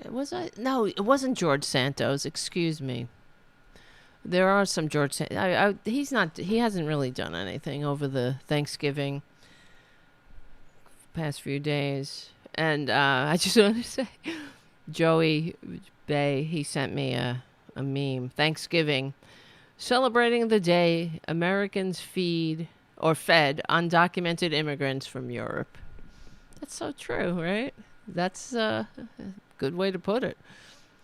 But I wanted to talk about this, how another disgusting right-winger who will just simply not go away. Kyle Rittenhouse. If I never hear that name again, it'll be too soon. But here we are. Kyle Rittenhouse is broke. Wah, wah. I'm so sorry. Well, get a job. Isn't that what Republicans say? Get a fucking job. Like, why are you crying? Get a job, sociopath, murderer. You murdering sociopath. You fake-ass murdering sociopath. And I was actually thinking about this because I was watching some videos when I was sick. I was watching a lot of videos, in fact. But when I was awake, I should say. But I was watching. Do you ever see the behavior panel? You know what that is? That they're on YouTube. I like them. They're for guys who are experts in interviewing techniques and body language, and where the hell are you guys? I can't find you. I'm trying to find the YouTube stream. Did I shut it by accident? I hope not. But anyway, so I was watching I'll have to find it. I was watching the behavior guys, or the behavior channel. Booty. Don't tell me there's another one. Boudica. But I was watching the behavior channel. I don't know. Is it the... I'm so distracted at this moment. And they were discussing Chris Watts. That's what made me think about Kyle Rittenhouse, because he was discussing how how he was crying his eyes out. It was like all the mimicking of human emotion, and that's why it was very weird when you were watching. I mean, for those who don't know, Chris Watts is the guy who he killed his wife, right? And family too. So, and these guys they watch the interviews. Is this fucking still? I can't find the YouTube stream, but it's still going, right, guys? I hope so. I think I might have shut it by accident. I'm just making sure. I have so many screens open, it's not even funny. And I hope just bear with me, guys, please. I know you're the long-suffering Tarabuster community. We've gone through a lot together. Oh, I found you. Okay, good. We have gone through a lot. Cats, me, different moods. We've dealt with giant water bug invading our space. But okay, it made me think. So for those that don't remember, Chris Watts is a disgusting human being, a psychopath who murdered his wife and family. And then he went on the news. He was caught pretty quickly because one of the wife's friends called it, was upset. Like, where's my friend? She's missing. And she called the police right away. And before even 12 hours, it was just mere hours before, after he murdered his family, the cops were at his house, and then it became a big thing, and he was like, oh, I want my family back. But there was no emotion there, And then that's what everybody was like, this guy did it. Because there was something weird. He had no feelings. He was saying, oh, I was crying my eyes out. I can't sleep. You didn't see any of... You heard it, but you didn't see it. And that's the way it was with Kyle Rittenhouse when he was on the stand. And he was crying and flapping about like a fish out of water, and snorting and breathing and hyperventilating, but not a single tear. Not one effing tear. Now, I don't know about you, but I have ugly cried in my life. Haven't you? Got so sad. You've cried, and it's been, and it's an ugly cry. That's why it's called that. And you're snorting, and I don't know, but I've never done that without a single tear coming out, a single snot coming, and that's what it was. He was snorting and breathing and hyperventilating. There was no snot. There was no tears, because he's sick. I don't know, sociopath. He's a narcissist. Who goes to a place where no one wants you there? It's not your community. Obviously, his mother's a sick bitch too. His mother drove him there. Going to a community you have nothing to do. Nobody asked you. Nobody asked your stupid ass. You're a fucking teenager, right? He was just a kid. He shouldn't have been walking around with an assault weapon, and only in America, right? Only in this sick country. And then he kills 2 people, an attempted murder. The other guy, the third guy, he survived by happenstance. But he got let off because, the fix was in with this racist ass judge, this right-wing fascist judge without dignity, without decency. And this is the problem with Republicans in general. They have to inflict their manias on us.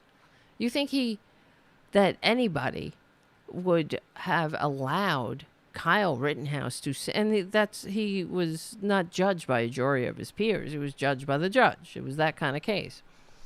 And he let him go. Right? Am I wrong about that now that I'm saying that? Wait. Was it judge? What is that kind of trial called? Bruce Schroeder. When it's just the judge? Or was it? Wait. All right. Now I'm getting... It's been a while. I have to look that back up. Somebody on the chat will inform me. But did he... Let me look this up while I'm saying this. Did Kyle... I can't even believe I have to write this name. Rittenhouse have a jury trial. Oh, he did. He had a jury trial. He was acquitted on the charges against him by the jury considered 5 felony counts, and misdemeanor weapons charge was dismissed by the judge. But the judge, in fact, I remember when this trial was going on, and I read an article that was titled, "I hope we're all prepared for Kyle Rittenhouse to get off," or be let free or whatever. And because the person who was reporting on the trial it was amazing how this judge was so on the side of Kyle Rittenhouse. And it was so clear and obvious, and always attacking the prosecutor and ruling against the prosecutor. I mean, there's so many things you could do to put your thumb on the scale. Let's see. But anyway, the problem for society is that there were no penalties. Kyle Rittenhouse suffered nothing. In fact, he was treated like a rock star in conservatism. But we know that the conservatives do this in general. Because they're very sick people, and they like when their fellow Americans are being killed. You see, they enjoy that, as long as it's brown people or people who are, liberals who are compatriots of brown people. Then they're fine with murder. They like murder. Because they don't like this country, you see. So why would... They're not patriots. Because you can't call yourself a patriot and hate just about everybody in your country. You can't be a patriot if you just like one group of people. You see, and that's the difference between us, the normal people, and them. Right, as Play Dave says, that wasn't a thumb, that was an entire body on the scale. Absolutely. But the difference between normal people, like us, and them is that I'm not trying to hurt these people. I'm not, happy when they're unhappy, unless they're going to jail, like I like that.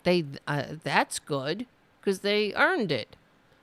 But I'm trying to, we're here trying to make sure they have health care, that they don't go bankrupt when they get sick, that they have the freedom, to go to a doctor, or to have a living wage and be treated with decency and respect on their at the job, and work in safe conditions, that their environment and their communities are free of the poison of corporate waste, that their local whatever can't just dump their corporate, whatever, their poison into the community and harm the people who live there, that there are standards, that their homes are built to a certain standard, so that when they're sitting there in their basements, going on looking for QAnon bullshit, that things don't fall down on their heads, that the whole thing doesn't collapse.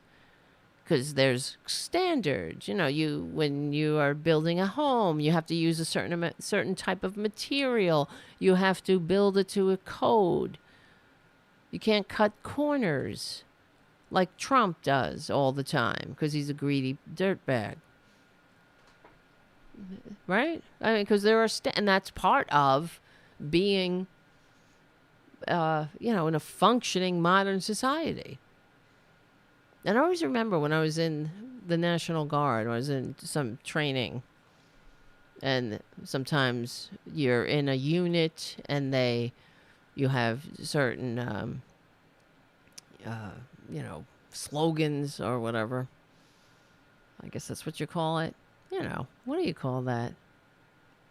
Not mascot. The mascot's a thing. You know what I'm saying? Like a tagline or something. And every time you saw an officer or whatever, and you salute, you would say, "Standards, sir."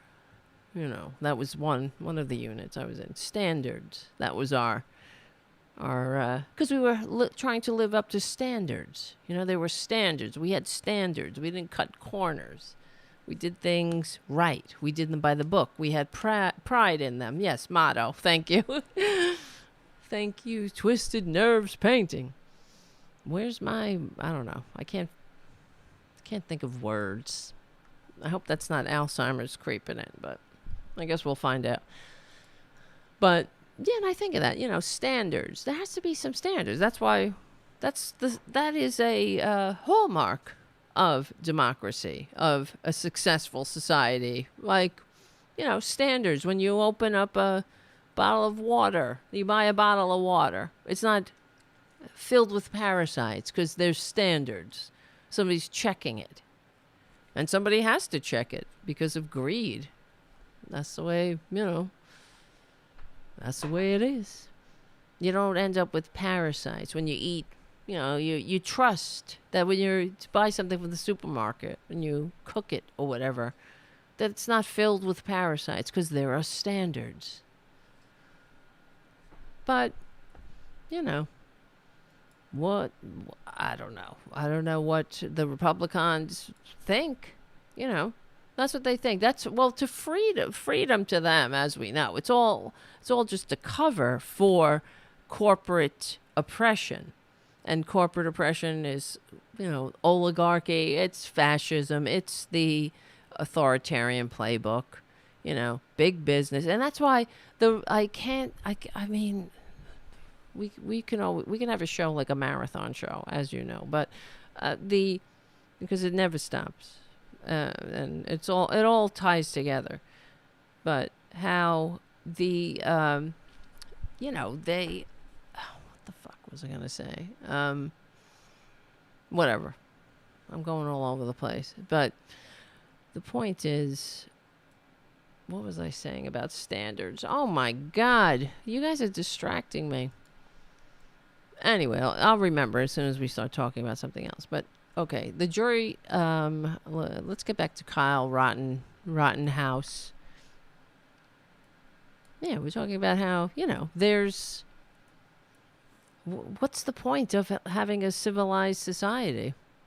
You know, what do we come together? We should be proud of having a society that has standards.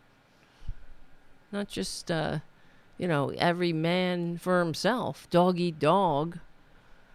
And of course, if that happens to right-wingers, they would cry, cry, cry. And when they talk about freedom, what they're talking about, they're not talking about the freedom to be your authentic self, the freedom to go to a doctor when you're sick, the freedom to not be harassed by a bunch of right-wingers because you're different. They're talking about the freedom of a corporation to put its boot on your neck and you being powerless to do nothing about it. That's what they're for, really, ultimately. And in the meantime, they divide people and idiots like that lady who wants her Social Security but doesn't want her kids to have it. They go right along with it. Because, that's who they are. I gave you the secret earlier. The whole agenda, the right wing, the whole Republican agenda is there. This is why, average people vote for these, their own demise. Why the chickens vote for Colonel Sanders. Because they are told that their taxes, Democrats tax them, take from them, good, hard-working white people, and give to undeserving others. And they don't see the whole interconnectedness of society, of us in general, how they use the system, how we all do. And they don't see the game. They get they fall right into it. They get mad at the people lower on the ladder because they get more government services because they're poor. And that's part of the game. That's why normal people advocate for universal health care, universal higher education, universal retirement security. It belongs to everyone. It's a right of citizenship. That's the way it should be. So there's no resentment being deliberately cultivated among the lower classes, among the working classes. And that's why people are like, oh, I did it all myself. I pulled myself up by my bootstraps. I do it all. Why not you? Why can't you? But you know that no one works harder than poor people. They work 3 uniquely American low-paying jobs. I don't know what that woman's actual jobs were, but I bet you her husband worked. Her father and mother gave her a house. You know what I mean? Like, there's that intergenerational wealth that was passed down. She didn't look like she was living hand to mouth. But not that I know. I don't know her exactly. But anyway, Kyle Rittenhouse is broke. He's broken mentally. Now he's broke. But we always knew that was coming. Because what's he going to do? He's full of shit anyway. He wrote a book, though, everyone. Yeah, he wrote it. My ass wrote it. Some ghostwriter wrote it. And now he's whining, he's crying. Well, he wants sympathy. I wish, like the people he killed would love to have those problems. Don't you think? They'd love to have any problems. But they don't have the freedom because he took their lives away. Because he's a murderer. There's no reason for him to have killed those people. One, I think, they all thought he was an active shooter. You understand? That's what was going on there in Kenosha with this piece of shit running around with an assault weapon shooting at people. They all thought there was like some freaking active shooter kook running around like as they are. as they do, some right-wing maniac on the loose. One guy threw a plastic bag at him, and Kyle Rittenhouse shot him. Because, that's what you do. He feared for his life, supposedly. His useless, wasted, waste of human DNA life. Well, what do you think the people he shot felt? You think they felt they feared for their life? Yeah, the people were like, active shooter, active shooter. While he's there crouching around, killing, shooting off an assault weapon. He was the only one who was armed. But he was afraid, everyone. That large amygdala that conservatives are inflicted with, and thereby inflict it on us. Filth. But I remember, I wonder if I have that video where he was at some conservative, some fascist event, and he comes out to fireworks going off, or stage fireworks, whatever you call it, like fire, and digital giant words behind him. Kyle Rittenhouse, as if he's, he's like, he's in sync or something. He's a rock star. That's who they worship. You understand how sick these people are? They put him in they put him on their shows.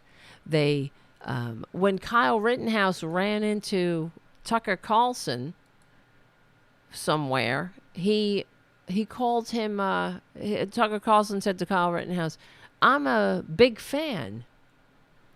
I'm a big fan of your work." What? You killed 2 people and tried to kill a third, and I'm a big fan of your work. Unreal. Oh, I wanted to just... Here's the judge. That it's Veterans Day. It's Veterans Day? And any veterans in the room? Shut the fuck up. Performative. Well, it's unusual not to have at least somebody in here. But Dr. Black is... what branch?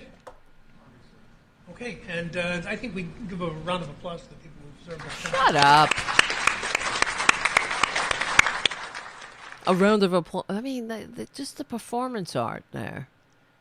For the people who serve. What about the people who are... the prosecutor is doing a service for the American people right now, trying to put that worm behind bars so he can't do another thing to hurt the American people. But he did. He was let loose, and then he hurt the American people more by going on all these conservative outlets, by being a hero, by promoting this murder as a thing that you might want to do when you don't like what's going on in somebody else's community. You don't like it. There's some unrest in the streets because of the cops. That's what happened. It was the death of George Floyd, and there were some unrest in the streets. Instead of just shutting your filthy mouth and staying in your own community and letting them work it out, he had to go in there with an assault weapon and kill people and make it worse. Because do they ever make anything better? Do they ever, and I've talked about this before, and we've brought it up. Give me an example where a conservative actually improves a situation. Do they ever? They never bring decency. They never bring humanity. They never bring understanding and light to a situation. They bring judgment. When they don't bring their fake, the Jesus they fake worship. That's for sure. Oh, they bring Jesus like a bat to beat people up with. They don't bring understanding. When they see something they don't like, something that's different, maybe something they hate in themselves, right? Like these closet cases, they bring hate. They bring scapegoating. They bring the worst parts of the human condition, the worst aspects, bullying, just ganging up on people. No understanding. That's why when they go on about trans people, they don't know what they're talking about. I mean, some of them are probably, in my estimation, they're probably gay or trans. They're in the closet. And they can't take it. They can't help. They hate themselves. Like Mike Johnson, gay. Gay. I would bet on it. There's no doubt in my mind he's gay. He was one of his wife's clients, probably, who his wife is some conversion therapy, so-called conversion therapy, so-called counselor. But yeah, they're not racist. They're not unreal. Wait, where is? I'm just trying to find this Rittenhouse crying. My plan is to get out of that situation and go Why were back you there? north down Sheridan Road to where the car source lot number 2 was. And did you? Where's the crying? Yeah, here we go. There were 3 people right there. Oh my God. Take a deep breath, pal. Pal. Take a deep breath, pal. You need a tissue? Why didn't the prosecutor get up there and say, I would have offered you a tissue, but I saw no tears. And then there would have been objection. Oh, I withdraw. But I would say, I don't know you, but usually when I cry like that, I need a tissue. There's a tear.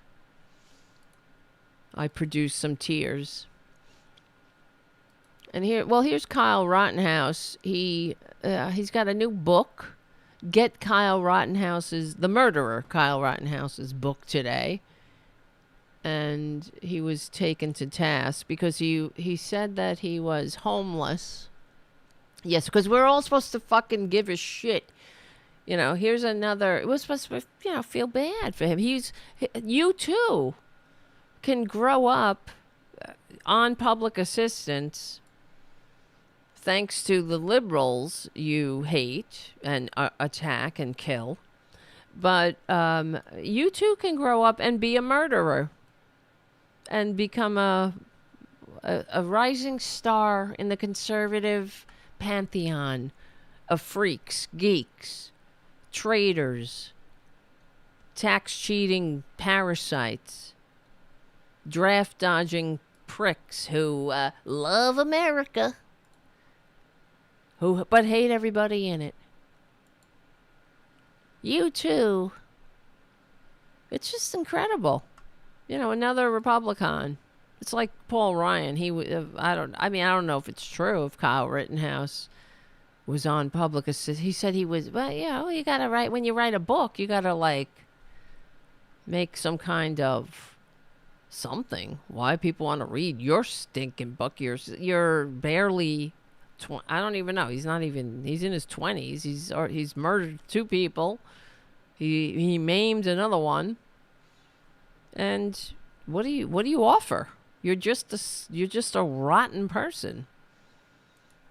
You're just a rotten little whiny victim, sociopath who is trying to capitalize on the murder of 2 people, 2 Americans. But of course, you know how the Republicans are. They have to say that the people he killed, they deserved it. They were somehow bad in some way. One guy did something. I think he was arrested or something. I don't even know if that's true.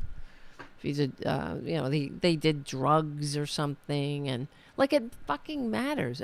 That's how they would go after George Floyd too, because he had a drug problem. And okay, so did Rush Limbaugh.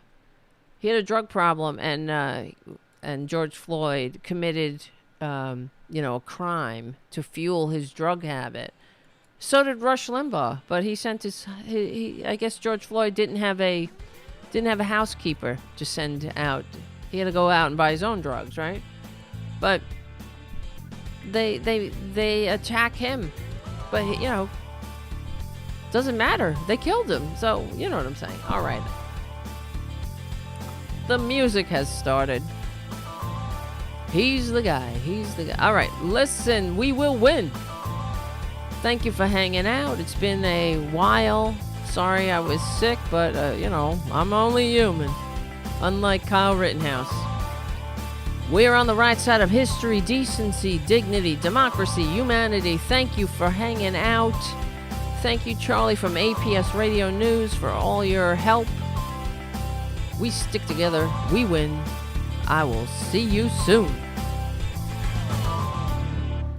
All right. Listen. How you doing?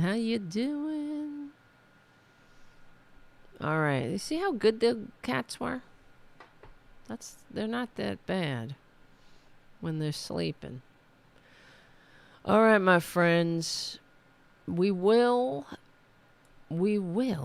Thank you, Twisted Nerves Painting. Great show, Tara. There is more to talk about. There always is. I hope you enjoyed hanging out tonight. I really do enjoy our Friday night get together. I really love seeing everybody. And I have to thank you again for all your kind messages when I was sick. And in fact, I haven't missed a show. That's why it was pretty bad. I haven't missed the shows in I can't even remember. I was in the hospital. That's when I missed the show last time. When I wasn't able to record because I was in the hospital. And that was 7 years ago. Can you believe that? And I'm still saying, please become a patron at patreon.com/TaraDevlin. Can you believe that? Look at me. I'm exhausted. Look at my face. Look at my wrinkles. Oh, well. I'm getting old, guys. I'm just thinking about life. I'm getting old. It's okay. I don't like when the sun goes down, during daylight savings or whatever. I get it bothers me. I'm sure you can relate. It gets depressing. So, but it does help when we get together doing the show. I don't like when the sun goes down because I feel like I just want to go to sleep. And that's kind of probably depression. It's not good. I know I'm not alone there with this seasonal affective disorder. Exactly, Twisted Nerves Painting. Getting older is better than the alternative. That's right. What are we waiting? What are we waiting for? Right? What's the worry? I'm not waiting for. What am I worrying for? That's what I meant to say. What's the worry? In fact, I think what did I ever tell you? Or I talked to, you guys know I'm in recovery, and I was talking to an old timer one time, a guy who had many, I don't remember. He had a lot of years, 30 something years sober, and he was, an older guy. And I remember asking, what would you have done different? And he said, I wouldn't have worried as much. And that always stuck with me. I think about that. I wouldn't have worried as much. It's not true. What a waste of time. What a waste of energy. But seasonal depression, yes, it is bad, Kathy. It sucks. Everybody gets it, it seems. Except for Kyle Rittenhouse, because he's a sociopath. Like Chris Watts, sociopath. They live among us. Trump, sociopath. There's no doubt. Narcissist, sociopath. Somebody who doesn't have any feelings for others. They don't know. They're just sponges of greed. All right, listen, guys. That's what Trump is. Just a scumbag. All right, my friends, let me go. What time is it? It's 11 here at Tarabuster Studios. Twisted Nerves Paint. He said, worry has turned all my hair gray. Well, I got to do my roots, but I'm not that gray, I have to tell you. My father was like that as well. My father had blonde hair. Well, when he was younger, he had red hair, and they called him Red. His whole life, his nickname was Red, but he had blonde hair when I was his daughter, when I was young. And even when he was old, like in it, before he passed away, he was 78 years old. And he wasn't completely gray. He still had blonde hair. He was blonde. So maybe that's in my genes. All right, whatever.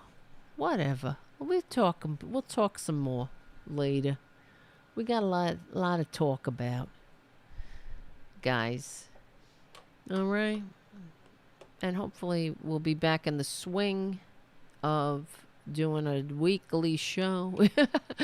Heiko says, I have seasonal rage. That is so true. I guess I have a little bit of that too. It's one of the reasons it's infuriating being an American. The seasonal rage of it's the nonstop campaigning, the nonstop don't we give me a minute? It never stops.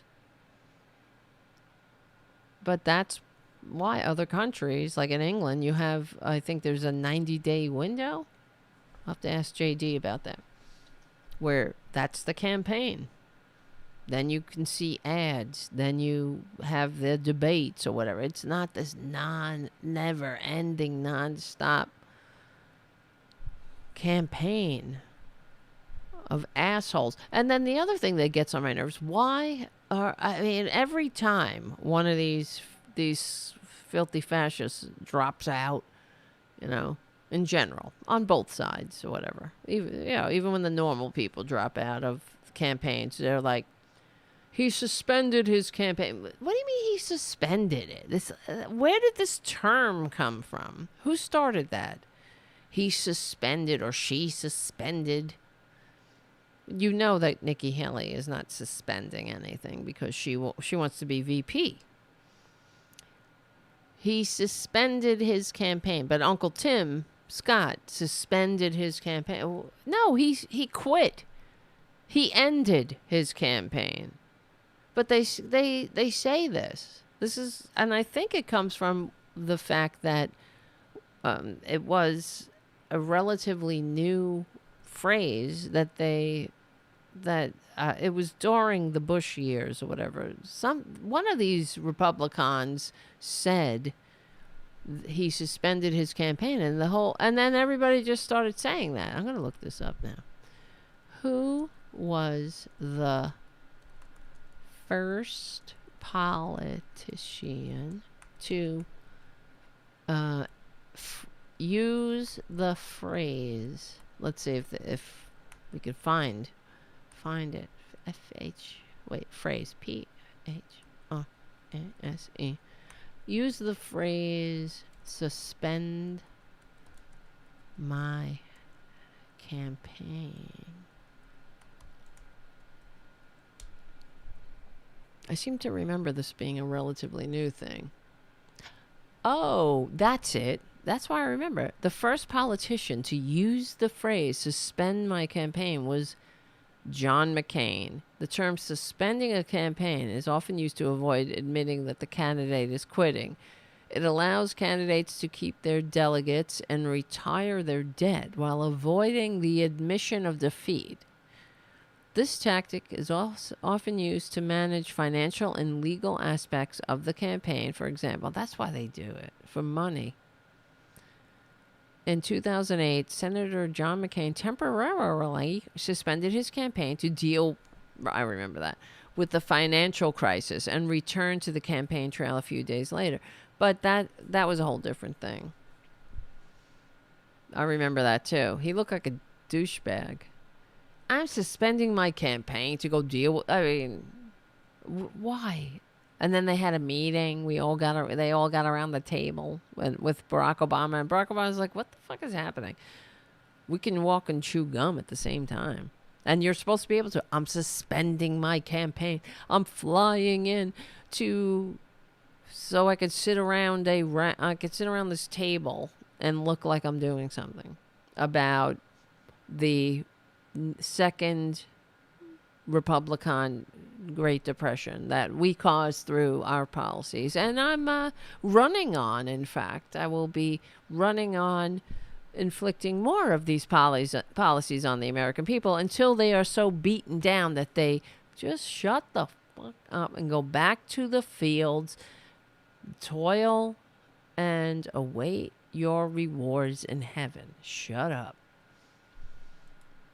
While we have all the earthly rewards funneled to the top. So, yeah. Well, that's where it comes from. I suspended my campaign. And then they have the lower third on the corporate media. They say Tim Scott suspends his campaign. Shut up. He quit. You tedious hypocrites. Just say he quit. Why? All right, whatever. I'm going to quit right now. Boudica, where'd you go? I saw you in the back. Booty? All right, I wanted to pick her up. Booty boo. Oh, well, she's not listening. All right, guys, thank you for hanging out. Hopefully we will get back into the swing. I'll see you